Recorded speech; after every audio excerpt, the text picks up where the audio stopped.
everybody, I'm back, and today's video is going to be a little bit different from videos I have done in the past.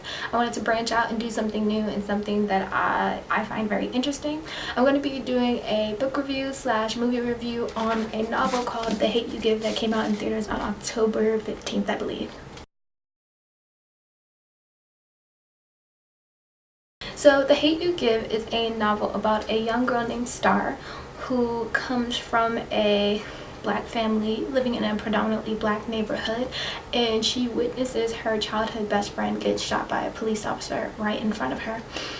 So the novel plays out to where she has to go home and deal with it, being the only witness to now another example of police brutality. She has to go through trials and juries and witness protection, and also in Star's personal life, she goes to a private, predominantly white high school. So having to go back and forth between her blackness and her whiteness to mix the identities between there, and dealing with the death of a childhood friend. And then where she lives in a predominantly black neighborhood is labelized, of course, as the ghetto. First thing I want to talk about is the identity of Star. So basically, again, I talk about Star goes to a predominantly white high school because her mother, who also went to a predominantly white high school in Catholic school, wanted Star to have the best chance. Her and both of her brothers go to this school, and it's really about giving them a better chance than going into the high school that is zoned for them. And literally in the trailer she says high school is where you go get pregnant, do drugs, and do other things. And she was like, we don't go there. And really, I love the part where it's really about her trying to find her identity, because she says even in the movie she mixes between being Star here and Star Ghetto Star or Hood Star, and then being Star 2.0, which is this great basketball player, which is the only black girl in her grade, the girl who doesn't say the N-word around people, the girl doesn't try to act too ghetto or wear hoop earrings or wear lipstick or long nails, that she really tries to hide herself from that. And also having a white boyfriend, she must hide a part of herself from him too. And then when she goes back to her neighborhood, she then has to bring out that other side of her, but yet she takes the properness of being in a predominantly white high school with her. So then her black friends will say, oh, you think you all that, oh, you think just because you go to private school you all uppity, and things of that nature. So her having to switch back and forth, I love that part. I feel like as all people, and especially as black people, whether we are at school or in the workplace, we have to have that switch or that click of being this person and being that person. And sometimes even with your family or with certain friends and with certain people and where you are. So that part was really something that stuck out to me in the novel and in the story.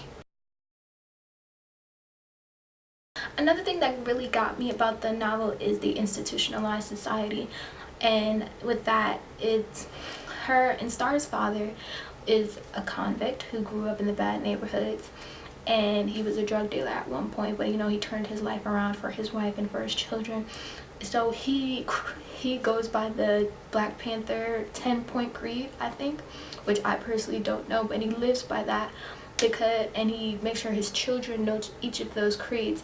Sometimes as a parent, you have to, even from like born, you have to set your children up to realize the world they're going to be in. These kids learned the Black Panther 10-point system when they were like 8 or 9 years old, because you have to get them ready. He had to talk with them at 8 or 9 years old, telling them, hey, if a police officer stops you, you put your hand on the dashboard, you don't say anything unless he asks you for something, and things of that nature. And I've had the talk with my mother, and my mother has had the talk with my brother. So the fact that we have to go through those kind of things because of the society we live in, because of the neighborhoods we live in, we have to be prepared for anything, because they will be prepared for anything, because we're all kind of put into this standard, put into the situation. Oh, she's a drug dealer, or she's a prostitute, or he's a drug dealer, she's a prostitute, he probably packing, he probably smoke weed.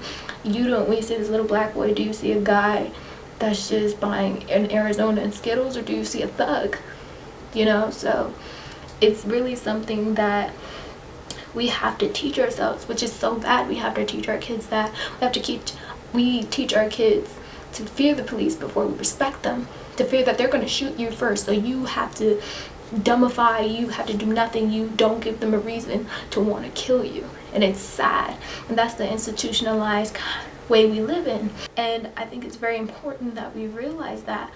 And I'm not saying it's bad to teach your kids that. I'm just saying the fact that we're still teaching them that in 2018 is really sad. It seems like it's kind of the same old story, but just a different time.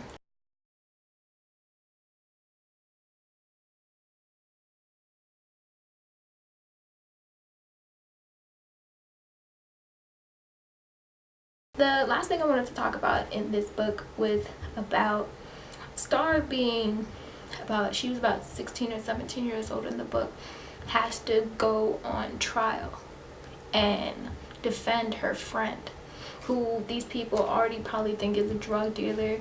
They don't know anything about his background. They don't know about his mother being a drug addict, his grandmother having cancer, trying to put his little brother. They don't know his backstory. They just know police shot this guy who probably was a drug dealer, and that's it. So she has to come to a point where she must decide whether she wants to fight for her friend or not, and that can be hard.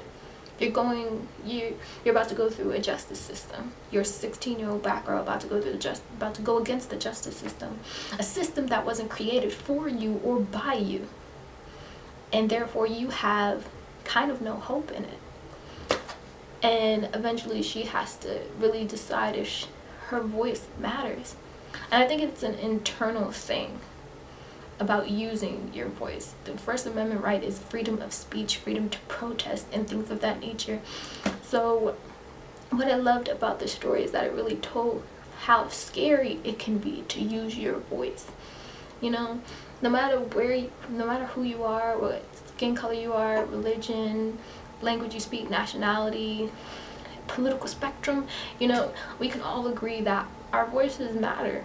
Alright, that is it for me, you guys. Again, if you're a reader, I definitely go recommend buying the book, and then if you're not, definitely go see the movie.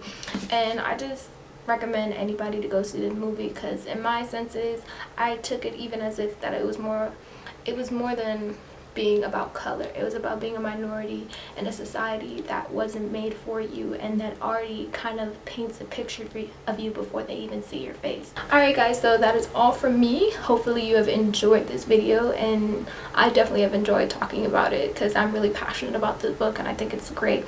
If you guys want to see more videos like this, me reviewing books that I've read, they'll mostly be about probably black lead characters, but I hope that's okay. Please like or comment, tell me in the comments below if you liked it, if you didn't, you know, give me some feedback. Other than that, see you later. Black is brown, hazelnut, cinnamon, black tea, and it's all beautiful to me. Call your brothers magnificent, call all the sisters queens. We all on the same team, blues and pyrus, no colors ain't a thing.